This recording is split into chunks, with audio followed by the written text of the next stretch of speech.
Om Sai Ram. This is Sai Satcharitra chapter 26. This chapter covers the stories of Bhakta Pant, Harishchandra Pitale and Gopal Ambadekar.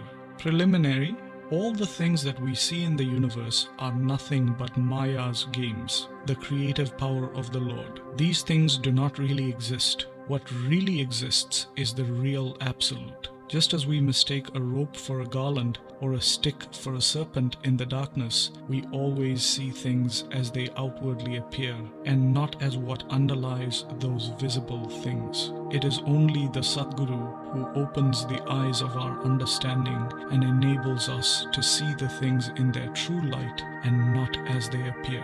Let us therefore worship the Sadguru and pray to him to give us true vision, which is God vision. Inner worship. Hemant Pant has given us a novel form of worship. Let us, he says, use warm water in the form of tears of joy to wash the Sadguru's feet. Let us besmear his body with the sandal paste of pure love. Let us cover his body with the cloth of true faith. Let us offer 8 lotuses in the form of our 8 sattvic emotions and fruit in the form of our concentrated mind, and let us apply to his head bucca or black powder in the form of devotion, and tie the waistband of bhakti and place our head on his feet. After decorating the Sadguru with jewelry in this way, let us offer our all to him and wave the fan of devotion to ward off the heat. After such blissful worship, let us pray thus: introvert our mind, turn it inward, help us to discriminate between the unreal and the real, and attain non-attachment for all worldly things, and thus enable us to attain self-realization. We surrender ourselves, body and soul, that is, body consciousness and ego, to you. Make our eyes yours, so that we shall never feel pleasure and pain. Control our body and mind as you wish. Let our mind attain peace at your feet. Let us now turn to the stories of this chapter.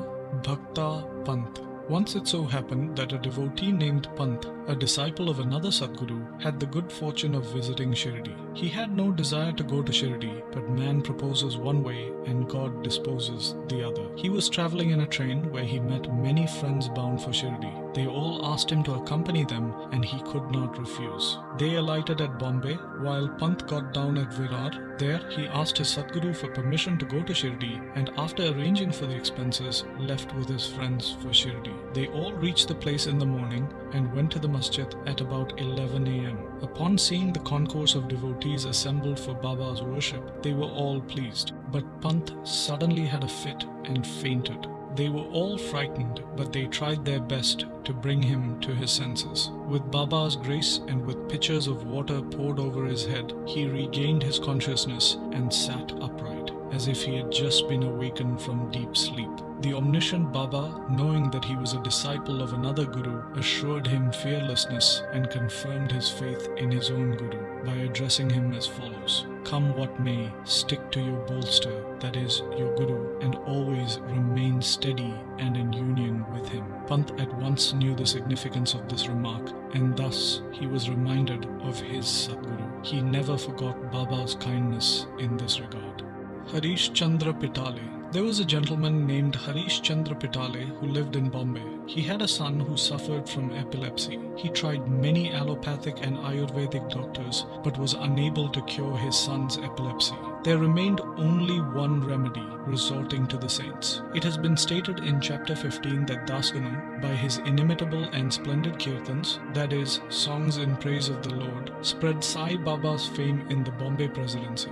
Mr. Pitale heard some of these kirtans in 1910 and learnt therefrom and from others that Baba, by his mere touch and mere glance, cured many incurable diseases. Then a desire arose in his mind to see Sai Baba. After making the necessary preparations, which included presents and fruit baskets for Baba, Mr. Pitale came to Shirdi with his wife and children. He then went to the masjid with them, prostrated before Baba, and placed his sick son at Baba's feet. As soon as the child was placed before Baba, the child immediately rolled his eyes and fell down senseless. His mouth began to foam and his whole body began to perspire profusely, and it seemed as if he had breathed himself out. Seeing this, the parents became very nervous. The boy used to get such fits very often, but this fit seemed to last much longer. Tears began to flow ceaselessly from the mother's eyes, and she began to wail, crying that her condition was like that of a person who, being afraid of robbers, ran into a house which collapsed on him, or like a cow who, fearing a tiger, ran into the hands of a butcher, or like a traveler who, being tormented by the heat of the sun, took refuge under a tree which fell on him. Then Baba comforted her, saying, "Do not wail like this. Wait a bit and have patience. Take the boy to your lodging. He will come to his senses within half an hour." They did as directed by Baba and found that his words came true. As soon as he was taken to the Wada, the boy recovered, and the whole Pitale family was very delighted, and all their doubts disappeared. Then Mr. Pitale came with his wife to see Baba and prostrated himself before Baba. He very humbly and respectfully sat shampooing Baba's legs, mentally thanking Baba for his help. Baba then smilingly said, "Aren't all your thoughts, apprehensions and doubts calmed now? The Lord will protect those who have faith and patience." Mr. Pitale was a rich and well-to-do gentleman. He distributed sweets on a large scale and gave Baba excellent fruits and pan or betel leaves. Mrs. Pitale was a very simple, loving and faithful lady. She used to sit near the post staring at Baba with tears of joy flowing from her eyes. Seeing that she had an amicable and loving nature, Baba was very pleased with her. Like gods, saints are always dependent on their devotees who surrender and worship them with their heart and soul.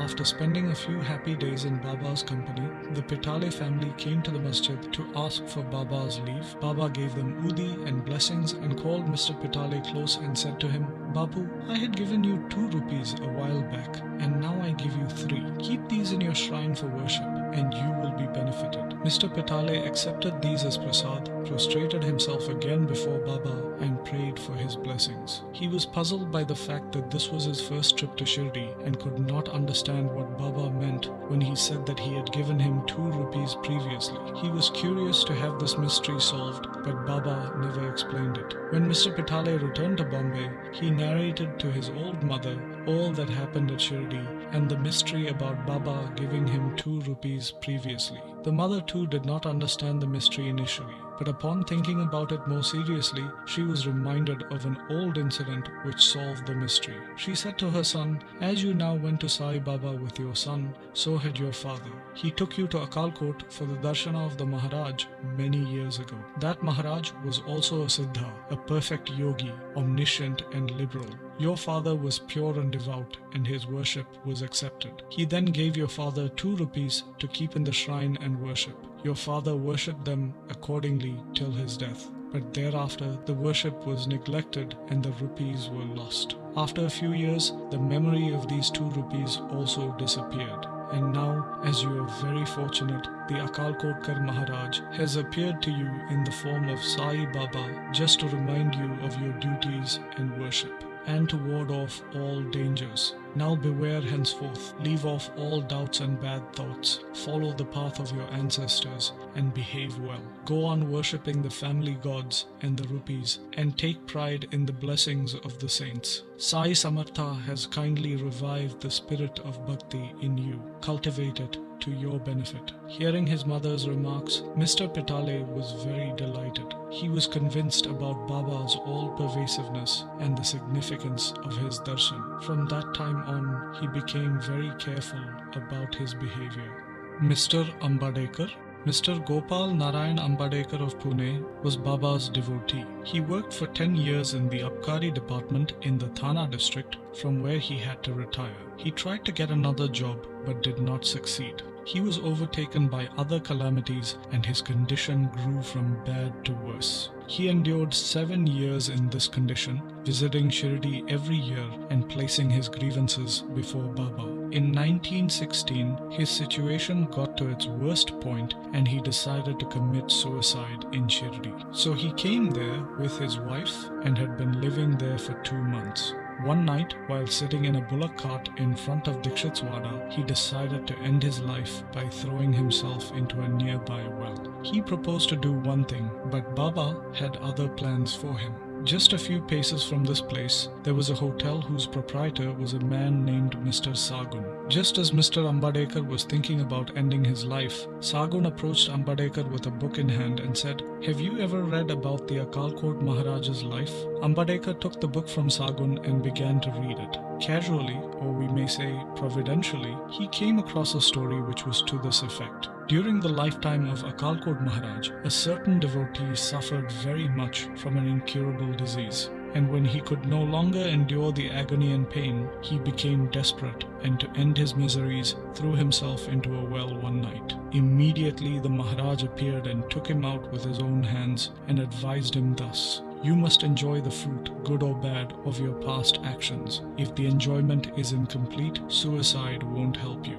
You will have to take another birth and suffer again. So instead of killing yourself, why not suffer for some time, exhaust the store of fruit of your past deeds, and be done with it once and for all?" Upon reading this appropriate and timely story, Ambadekar was very surprised and moved. Had he not got Baba's hint through the story, he would have been no more. On seeing Baba's all-pervasiveness and benevolence, his faith in Baba was confirmed, and he became a staunch devotee. His father was a devotee of Akalkot Maharaj, and Sai Baba wanted him to walk in his father's footsteps and continue his devotion to him. He then got Sai Baba's blessings, and his prospects began to improve. He studied astrology and gained proficiency in it, and thereby improved his lot. He was able to earn sufficient money and passed his later life in ease and comfort. Bow to Sri Sai, peace be to all. And this brings us to the end of Sai Satcharitra, chapter 26.